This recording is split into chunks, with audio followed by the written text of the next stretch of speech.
This is your chance to read an article that is about the darkness of the Hitler era and its impact on a family such as Ilse Salberg's, but also to see the light of discovery that was around the time when photography really I knew nothing about Ilse Salberg. I was working on my great aunt Angelica Hurla, who died in 1923, and there was an Ilse Salberg in the story.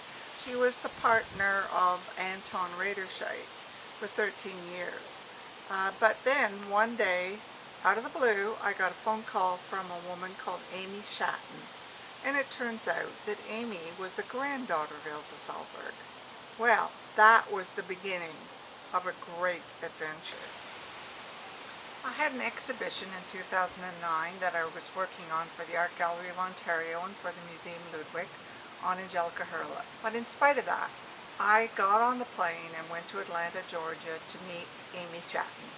Well, to my surprise, she had a wonderful treasure trove of materials on her grandmother, and more than that, a passion to bring this woman out and her talent out. She had been hidden for all these years in the shadows, and it struck me that in many ways Angelica Hurla and Ilse Salberg were the key players in the shadows who needed to be brought to the attention here. Over the next 5 years, there was an incredible puzzle of research. There had been so little written on Ilse Salberg that it was always just a sentence here, a sentence there, and it was very, very difficult to find the footnotes and all of the various trails that led me to rounding out the picture of Ilse Salberg. I was literally taking this woman bit by bit and putting her life back together again. And what a riveting life it was. Well, the research and the puzzling together led me into an era and that was totally new to me. I learned about the new vision of photography. I learned about female photographers and what they were doing in the avant-garde.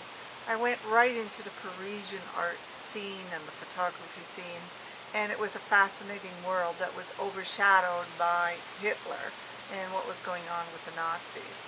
And then, as well as finding out all of these things about Ilse's life and the impact of the Nazis on her life, all of a sudden I also saw so much more about photography. I was just enchanted, and I learned about cameras, and I learned about cropping and things that were being done with solarization. All sorts of things I didn't know were part of the new world of photography. Things that anyone would love to learn. 5 years later, I had pieced together as much as I was going to of the story of Ilse Salberg.